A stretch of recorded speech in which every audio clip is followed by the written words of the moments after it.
Aujourd'hui, nous allons vous présenter le film 2040, étudié en cours et réalisé par Damon Gameau. Damon Gameau nous présente dans ce film les différentes solutions imaginées par des scientifiques. Il nous explique comment elles fonctionnent et les effets positifs et négatifs. Damon Gameau fait le tour du monde et nous montre ces différentes solutions appliquées dans certaines régions qui a bouleversé des populations et qui a changé leur vie. Damon Gameau adresse son film à sa fille de Velvet, qui sera adulte en 2040. Il essaye de l'imaginer plus tard quand on aura adopté les solutions qui réduiront notre empreinte carbone.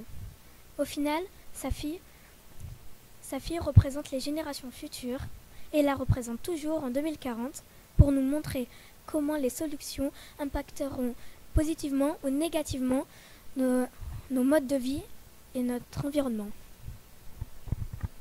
Damon Gameau nous explique les différents mécanismes du réchauffement climatique et ses conséquences pour la planète et à partir d'éléments concrets qu'il a trouvés chez lui.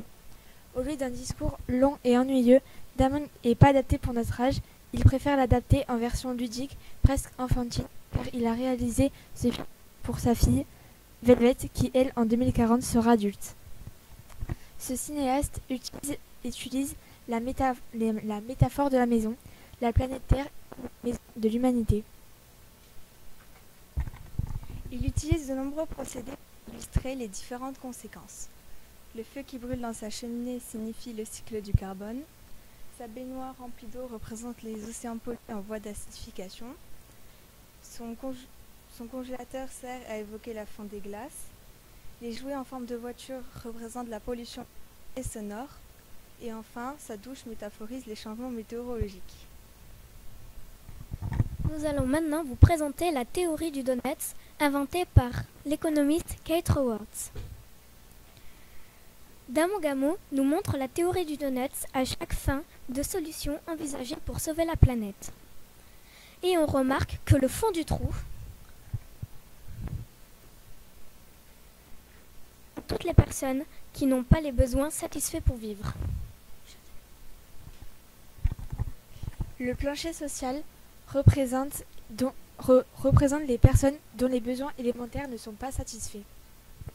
L'espace juste et sûr de l'humanité représente les personnes dont les besoins sont satisfaits. Et le plafond environnemental représente les limites au-delà de laquelle les ressources de la planète sont surexploitées.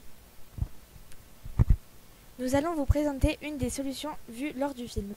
Une agriculture raisonnée et réduction des protéines animales dans l'alimentation. Avant de vous présenter les effets positifs et négatifs, nous allons vous expliquer le principe de cette solution. L'agriculture raisonnée signifie qu'elle est respectueuse de l'environnement, tandis que la réduction des protéines animales signifie tout simplement que l'on mangera moins de viande. Je vais vous présenter les effets positifs de cette solution. Premièrement, il y aura moins d'émissions de CO2 et de méthane car on estime que l'élevage est responsable de 15% des gaz à effet de serre, mais aussi car les plantes d'agriculture raisonnée vont capter et stocker le CO2. Deuxièmement, il y aura moins de ressources en eau car par exemple 1 kg de bœuf nécessite 15 ml d'eau, une quantité énorme. Troisièmement, il y aura une grosse baisse sur les âges des pesticides et engrais, ce qui est parfait pour préserver la biodiversité. Quatrièmement, un tiers des terres pour le bétail sera transformé en terres pour l'agriculture, mais aussi les parcs d'engraissement vont disparaître, ce qui va laisser plus de place pour l'agriculture biologique. Mais malheureusement, à chaque solution, il y a des inconvénients, comme le prix élevé des produits bio. Surtout en ce moment où les prix sont élevés, personne n'a envie d'acheter plus cher. Deuxièmement, certaines personnes veulent continuer à manger de la viande. Troisièmement, nous n'avons pas assez d'agriculture pour nourrir toute une population entière. Et pour finir, les protéines que nous trouvons dans la viande ne sont pas dans les légumes ou fruits, alors que le corps humain a besoin de certaines protéines qui sont dans la viande. Pour conclure, chaque geste que nous faisons impacte la planète et les générations futures. C'est donc pour ça qu'il faut protéger notre chère planète, car si on l'abîme, on nous abîme nous-mêmes. Merci de nous avoir écoutés et on espère que cela vous aura plu. Avez-vous des questions ?